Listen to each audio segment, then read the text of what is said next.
En el año 2023 se cumplieron 40 años de la recuperación de la democracia en la Argentina. Fue entonces que nuestro laboratorio de historia política se propuso llevar a cabo una serie de entrevistas para rescatar, desde una perspectiva social y cultural, la memoria de ciertos actores que por entonces se abrían a experiencias militantes, ya fuera en el campo de la política partidista, ya fuera en otros ámbitos más vinculados al campo social y la experiencia ciudadana. ¿Qué tenían en común? Simplemente ser los jóvenes de entonces y habitar con sus deseos, con sus impulsos y con sus acciones la ciudad de Rosario de Santa Fe en los últimos años de la dictadura y los primeros de la recuperación democrática. Sus derroteros fueron muy diversos y no todos siguieron el trayecto de la política partidista, pero sí mostraron en conjunto una visión de lo político y la política que atraviesa sus subjetividades desde un presente situado, no solo en el espacio y el tiempo, sino a partir de sus microrrealidades y sus contextos. Por otra parte, las elecciones de ese año 2023 y sus resultados profundizaron preocupaciones que estaban latentes o explícitas en nuestras entrevistas, a la vez que dieron más relevancia y nuevos sentidos a los objetivos que nos propusimos en esa ocasión. Es decir, aquellos que nos impulsan a repensar la democracia, a analizar las identidades y el compromiso social en contextos adversos y a hacer un balance entre las expectativas de ayer y las perspectivas de hoy. En este sentido, nos ganó la reflexión sobre un presente que solo puede corresponderse con las complejidades del pasado y que nos deja como legado una democracia inconclusa, una democracia actualmente en cuestión. Para seguir reflexionando, en 2025 nos esperan los 40 años del juicio a las juntas y en 2026 los 50 años del último golpe de Estado que partió en dos la historia del país. Una de las líneas de indagación que proponemos, y la de este segmento en específico, es la de construcción de identidades políticas a partir del estudio de las emociones. Pero, ¿por qué emociones? ¿De qué manera podemos relevarlas en la historia? ¿Hay relación entre política y emociones?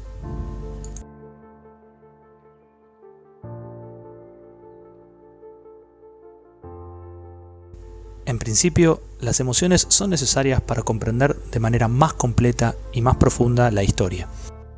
Cuando pensamos en los protagonistas del pasado, los podemos abordar desde sus alegrías, enojos, impulsos, sus pasiones encarnadas, tanto individual como colectivamente. Es decir, como parte de un conjunto, o una comunidad emocional, en palabras de Bárbara Rosenwein. En fin, ampliamos perspectivas para pensar en motivaciones, explicaciones, acciones o hasta regímenes. Todo esto no empaña la lente para que nos acerquemos desde nuestro lugar como historiadores. Por el contrario, amplía la perspectiva y nos ofrece avenidas, entradas, para no quedarnos en las encerronas propias de las miradas que se limitan a pensar a las personas y a sus acciones como meras descripciones de un documento. La historia es barro, sudor y pasiones en los cuerpos que se movilizan. Esta entrada se presenta muy pertinente a la hora de interpretar los modos de actuar, elecciones individuales y manifestaciones de los actores comprometidos con la política. Según Alison Bianchi, las emociones son el eslabón intermedio entre la fuerza de las condiciones externas y la agencia del sujeto. James Jasper propuso que no hay acciones que no están motivadas por las emociones. Entonces, las emociones tienen un valor heurístico, porque forman parte del elenco de insumos necesarios para explicar los fenómenos sociales, culturales y, claro, políticos. Robin Collingwood establece que el pasado no existe, sino las evidencias para su interpretación por parte de los y las historiadoras. Es decir, que para una historia de las emociones nos convoca una hermenéutica de las emociones. Como toda interpretación histórica, la misma se produce por y para el presente. En este punto nos planteamos la primera pregunta. ¿Emociones de ayer para pensar el hoy? ¿Cuáles son las emociones que salen hoy a la calle? ¿Cuáles son las emociones que aparecían en la calle, en las tomas de las facultades, en las asambleas estudiantiles, en las manifestaciones, en las militancias de ayer? ¿Cuál era el clima emocional de los 80? ¿Qué rol ocupan las emociones en los ejes de construcción de una identidad política?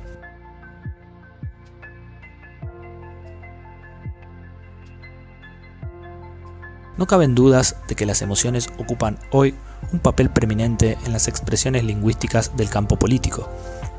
La revalidación de candidatos que contradicen intereses de clase o que deslegitiman temas de prestigio histórico, como el conocimiento científico, el cambio climático, la educación pública o la violencia de género, no admite un análisis que tenga como único enfoque el desglosamiento de la teoría racional política.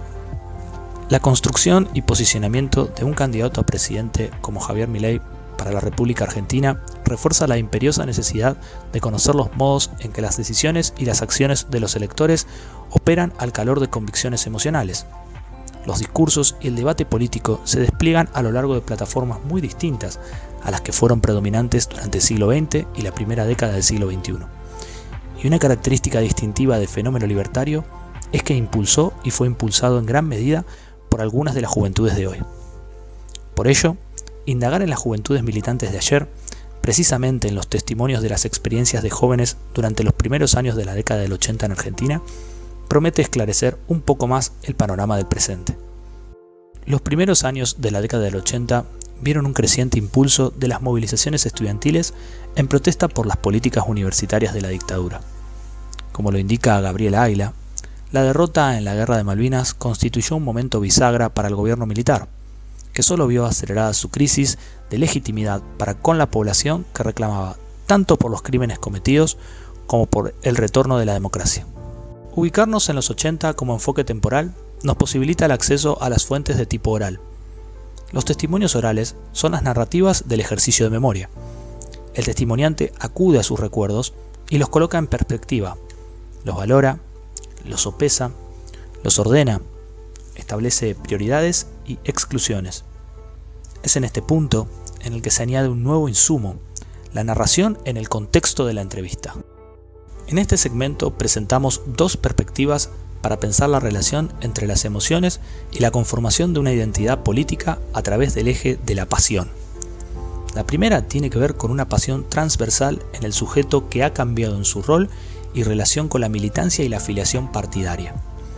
La segunda tiene que ver con la pasión en relación con una identidad y militancia perdurable en el tiempo. En ambos casos, la pasión constituye un capital importante para la validación del relato de experiencia de cada entrevistado.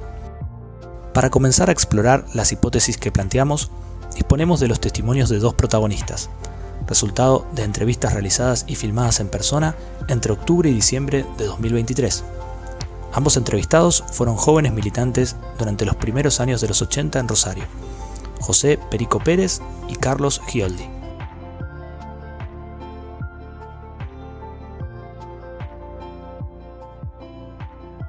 José Pérez comenzó a incursionar en la vida política universitaria en 1975. Más tarde, en 1982, se afilia al Partido Comunista, del cual integró el Comité Central, y en 1984 participa y triunfa como candidato del Movimiento Unitario Reformista Antiimperialista de las elecciones estudiantiles de la Facultad de Humanidades y Artes de Rosario, convirtiéndose en presidente del Centro de Estudiantes. En 1985 funda la librería Homo Sapiens. En 1999 fue secretario de la Cámara Argentina del Libro, prosecretario en los años 2001 y 2015 y miembro del Consejo Directivo desde 2001 hasta septiembre de 2017. También participó en otras cámaras y organizaciones, además de liderar ferias y congresos. Para la realización de la entrevista que actúa como fuente de este material, fuimos citados al primer piso de la tradicional librería Homo Sapiens del centro de Rosario. La trayectoria de Pérez puede sintetizarse en dos grandes segmentos: como militante universitario durante los primeros años de la década del 80, en los que fue presidente del Centro de Estudiantes de la Facultad de Humanidades y Artes, y como librero desde 1985, editor y gremialista. Sobre esta premisa se abre la primera reflexión de Pérez en torno a sus cambios y continuidades con esa juventud militante. Te quería ahora preguntar a vos que que te mencionás en la imagen que elegiste, que te mencionás en esos años de militancia y que de alguna manera te presentaste a ese José joven, ¿encontrás alguna continuidad, algún cambio en esa identidad militante? Y si es así, ¿por qué? Si es continuidad, si es cambio. Sí, seguramente cambios hay desde ya. Pero siempre, yo esa pregunta me la he hecho más de una vez. Yo reivindico totalmente mi militancia universitaria, mi participación política, más allá que después en el tiempo puedo haber tenido y tengo diferencia con determinada línea que manejaban en el Partido Comunista. Claro. Sobre todo a mí me pasó que era el presidente del Centro Estudiante y estaba la cátedra que dirigía Marta Bonaudo en el Departamento de Historia, que ahora no está más, pero en el Departamento de Historia, donde se integran a esa cátedra de problemática histórica, que eran todos los primer año de las diferentes carreras, que le tocaba problemática histórica que tenían que cursar, y vinieron muchos que estaban fuera de la facultad, exiliados, algunos como Irma Antonese que había estado preso, había de todo, pero era gente que no estaba en la facultad. Entonces, me acuerdo de esa mesa larga del Departamento de Historia con Marta Bonaudo en la punta, y más de una vez, por ejemplo, en mi caso, yo empecé a entrar en contradicciones ideológicas que tenían que ver con que, por ejemplo, la concepción que tenía de la historia, el Partido Comunista era bastante errada en algunas cuestiones. Me acuerdo una vez que, justo porque, bueno, es alguien que estudiamos toda la carrera juntos y alguien que quiero mucho, que es Oscarcito Videla, que Oscar, yo lo afilio al Partido Comunista, y vamos al local que estaba en calle Sarmiento, y cuando subimos la escalera, apenas vamos, aparece un cuadro de Rivadavia. Oscar, cuando lo ve, se quería desafiliar, ¿viste? Fue todo. Claro. Pero por eso digo, entonces entré en una contradicción muy complicada, sobre todo a partir de la cuestión intelectual y mi participación en las cátedras, y después con Pla, que era muy loco porque Pla era el trosco más conocido y profesor de historia, aparte una persona brillante, y que nadie entendía cómo un PC, presidente del Centro de Humanidades y Arte, y un trosco histórico como Alberto Pla podían conciliar, y trabajábamos en la Americana Contemporánea juntos. Estaba Gabriela Águila, Cristina Viano, Gustavito Guevara, éramos los cuatro que participábamos en esa cátedra, donde yo aprendí, crecí mucho y aprendí a respetar las diferencias con el otro. La genealogía militante de Pérez es descripta por él mismo como una en la que hubo coexistencia con todas las miradas, incluso con muchas en las que se plantearon contradicciones. Esta primera reivindicación acerca de sus años de militancia universitaria es rápidamente continuada por Pérez de la siguiente manera. Cuando se hizo el Congreso de la Lengua, Reinaldo Sietecase tenía un programa de radio y entrevistaba a determinadas personajes, gente de la cultura, y me invita, y él te preguntaba con qué letras te identificás. Y yo dije con la P, no de perico, sino con la P de pasión. La continuidad mía tiene que ver que cada cosa que he hecho lo hago con la pasión que hoy la sigo teniendo. La pasión por los libros, la pasión por el trabajo gremial. Este pasaje temprano en la entrevista es sumamente interesante y revelador. En la misma se conjugan dos elementos. En primer lugar, aparece una definición por parte de Pérez de lo que lo moviliza en las diversas actividades de su experiencia histórica a lo largo de los momentos y segmentos de su vida. Esta elección por parte del entrevistado denota el lugar que le confiere a dicho conato a la hora de pensar en cambios y continuidades en torno a sus actividades. En segundo lugar, aparece la valoración que se realiza de la pasión por parte de la memoria en el marco de la entrevista. Como ya mencionamos, los testimonios orales son reflejo del ejercicio de memoria que el entrevistado realiza. En dicho ejercicio se establecen prioridades, jerarquizaciones, recortes y selecciones que dan forma al testimonio. En este sentido, lo que nos interesa no solo es plantear una deconstrucción del concepto de pasión como transversal en la experiencia de Pérez, sino también reflexionar sobre el lugar que ocupa la pasión para Pérez, a la hora de validar el testimonio sobre su propia experiencia. Pérez no solo se define como un gran apasionado, sino que prioriza la pasión en el marco de lo que quiere que su testimonio diga sobre sí mismo. Y todo tiene que ver con eso, tiene que ver con hacer las cosas que uno siente. Tengo la suerte de hacer la gran mayoría, hay cosas que por ahí uno hace por rutina, todo, pero en general las cosas que he encarado, organizar eventos, congresos, feria del libro, seminarios, una editorial, una librería, tiene que ver con algo que me apasiona. En el siguiente segmento de la entrevista, Pérez rememora su experiencia durante los últimos años de dictadura. Para ello, elige 2 eventos: la acción en contra de las reiteradas amenazas de bomba en la Facultad de Humanidades y el robo de los archivos por parte de la dictadura. Hacía varios días que nos venían volviendo locos con el tema de que ponían una bomba para suspender. Teníamos que levantar las clases, no podíamos dar clases, sobre todo a la noche. Entonces hablamos con Fernando, no sé a quién de los dos se le habrá ocurrido, y decimos, bueno, vamos a hacer una cosa, llamemos a un grupo y miremos a ver por dónde puede estar la bomba. Medio loco fue todo, porque puede estar en cualquier lado la bomba. Pero me acuerdo con Fernando, fui, busqué compañeros que estaban dando vuelta por ahí, éramos un grupo, y empezamos a revisar por los techos, todo oscuro, por los techos, todo.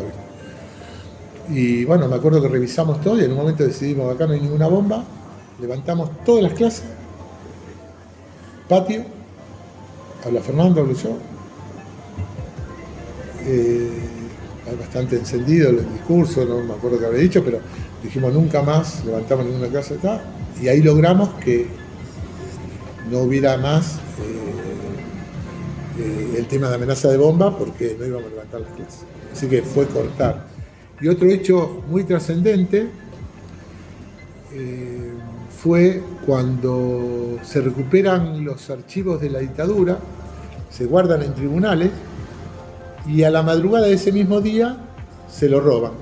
Los milicos se roban, o los grupos de tarea, quienes sean, se roban los archivos. Nos enteramos en algún momento a la mañana, media mañana, de que había pasado eso, y me acuerdo con 2 o 3 compañeros más que estaban, levantamos todas las clases, movilización, pero creo que no se fue nadie. Nos fuimos caminando hasta los tribunales, por calle Balcarce, entramos, fue una cosa insólita, después me decían, uno no valoró eso, no tuvo en cuenta esa situación. Claro. Nosotros teníamos muchos compañeros, Rodolfo Escol, Matilde Brura, que siempre lo recuerda como un hecho insólito, Vildo Garabay, que salieron a defendernos porque no me meten gana todo, porque imagínate que vos irrumpiste una movilización adentro del hall de tribunales, haciendo un acto en repudio a que habían robado los archivos que se habían recuperado de la represión. Y bueno, ese también fue un hecho emblemático.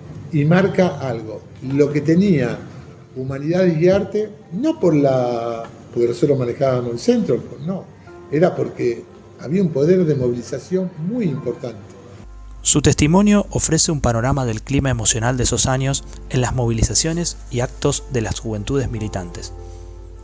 El régimen de gobierno militar instauró y promovió lo que la filósofa Sara Ahmed define como emociones colectivas. Esa emoción colectiva fue el miedo, propagado a través de acciones que diseminaron incertidumbre y desamparo social. Del mismo modo, el relato de Pérez da cuenta de que al clima de miedo colectivo se le contrapusieron las acciones de un estudiantado universitario altamente apasionado, en un tiempo al que definió como movilizado y de intenso compromiso, aunque breve. Tu balance de esa experiencia entonces. El tema que duró muy poco, es decir, claro. En el caso nuestro hubo una alianza en un momento determinado teníamos con Franja Morada, que estaba el Chanqui Cáceres, que era la coordinadora, pero se rompe y pasamos a enfrentarnos con ellos, que tiene que ver con Parque Norte, cuando Alfonsín da el discurso de Parque Norte, sí, con la cuestión de economía de guerra, toda esa cuestión, y con Semana Santa, cuando termina transando, arreglando con los milicos, como los quiera llamar. Ahí se rompe ese acuerdo entonces después la universidad empieza a perder toda esa frescura que tenía, a pesar que en Humanidades y Arte, y hay otro hecho muy importante. La Facultad de Humanidades y Arte es una de las pocas facultades del país donde echamos a casi la totalidad de los profesores que estuvieron en el proceso. Eso no pasó en otra facultad. Hicimos un juicio político y eso, en ese momento era el presidente del centro, pero el que banca institucionalmente, porque siempre cuando cuento esto cuando digo esto, vos sos presidente del centro estudiante, movimiento estudiantil, no digo que sea más fácil, pero es más sencillo hacer reivindicaciones más fuertes. El decano tenía que poner el cuerpo porque después los inicios de juicio todos se le inició a la facultad y a él como decano. Y él bancó. Por eso yo rescato mucho el decanato de Fernando, porque trabajamos muy en conjunto. En este pasaje de la entrevista, Pérez deja ver con nostalgia que hubo lo que él considera una primavera de participación política en la facultad, y que ésta fue dilatándose con el avance de la década y al calor de acontecimientos específicos de la coyuntura. Refuerza la potencia de la militancia de su tiempo con la renovación del cuerpo de profesores de la facultad, sentando las bases para dar por terminado a un modelo académico y de autoridad vinculado con la dictadura. La mayoría que militábamos en diferentes agrupaciones, nosotros teníamos una que se llamaba MURA, Movimiento Unitario Reformista Antiimperialista, pero que la gran mayoría éramos del Partido Comunista, de la Federación, nosotros éramos la Juventud Comunista. Pero la mayoría tenía mucha representatividad, por eso movilizábamos mucho, no éramos nosotros solos, había gente del PI, del MAS, del peronismo, de la Franja, así que realmente fue una facultad, pero duró pocos años. Es decir, empezada la democracia, debe haber terminado 86, 87, es decir, no duró demasiado esa primavera en la facultad. Después se siguió con montones de cosas, pero hubo un momento donde había un grado de participación, de movilización, de compromiso. Participación, compromiso y convergencia fueron las observaciones de Pérez sobre la militancia juvenil de su tiempo. En ese balance se observa, además, el signo de una trayectoria que luego volcaría su pasión hacia el mundo del libro y el gremialismo. Para concluir, entonces, podemos afirmar que ese signo denota una nostalgia por lo que alguna vez fue, en palabras del mismo Pérez, una facultad movilizada y fresca en torno a la acción política. El segundo testimonio pertenece a Carlos Scioldi. La entrevista tiene lugar en el mítico edificio de La Toma, en Rosario, donde conversamos por más de una hora. Scioldi se presenta a sí mismo como militante al servicio de los intereses históricos e inmediatos de la clase trabajadora. Marxista y trotskista, aunque lejos de las organizaciones de izquierda hace ya mucho tiempo. Su propio libro, Militancia Política y Sindical, ofrece un recorrido por su trayectoria personal. Scioldi inició su actividad en 1977 en el Partido Socialista de los Trabajadores, durante los años de plena dictadura militar. También integró la agrupación Cucaño de Arte Experimental.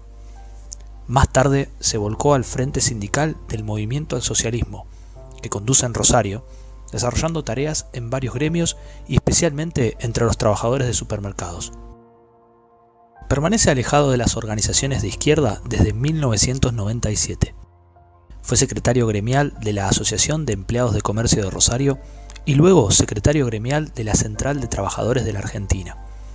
Hoy continúa como representante de los trabajadores de La Toma en Rosario. En su presentación como militante de ayer y hoy, Scioldi ilustra el panorama para un joven militante del trotskismo durante los años de dictadura.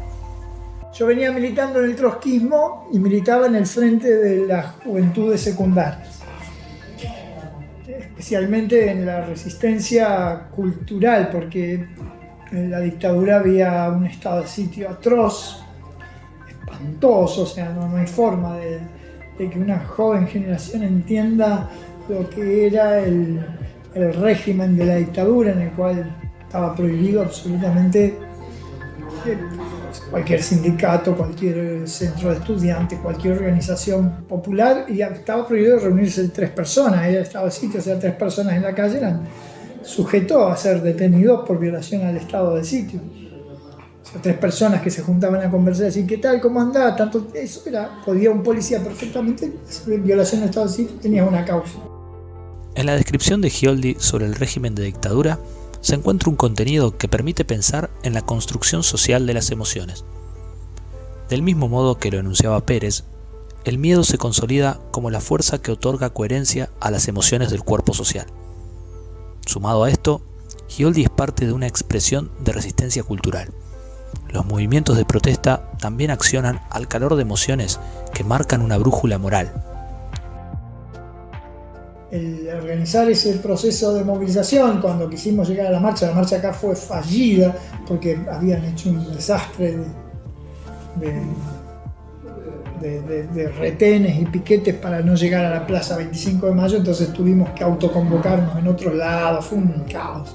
Pero por lo menos pudimos salir a la calle y gritar, se va a acabar la dictadura militar, pudimos repartir volantes, pudimos escuchar bombos, pudimos, la policía tuvo que aceptar que en una esquina, me acuerdo, quedaron encerrados 3 de la motorizada y les pegamos patadas.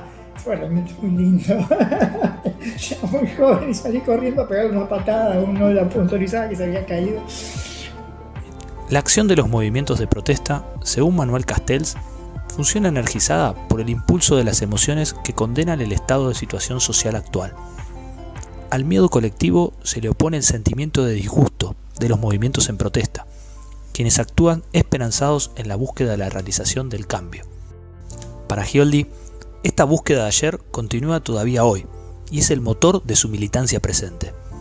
Lo que usted me cuenta, ¿encuentra algún trazo con ese joven en trazo de continuidad? Totalmente. ¿O trazos de cambio, de discontinuidad? Esencialmente opino lo mismo. El sistema capitalista es una basura, así como fue una basura que nos llevó al régimen dictatorial para imponer una serie de políticas que le hicieran aumentar la ganancia de los empresarios, y hoy estamos ante un régimen capitalista que está discutiendo la posibilidad de liquidar libertades democráticas de los trabajadores para imponerle una nueva reforma estructural. No casualmente, mire usted, yo, aunque quisiera, no podría haber cambiado.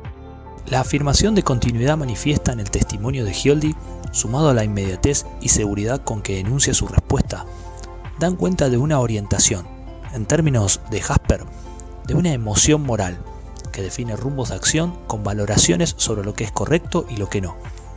Esto es ampliado por el mismo Gioldi.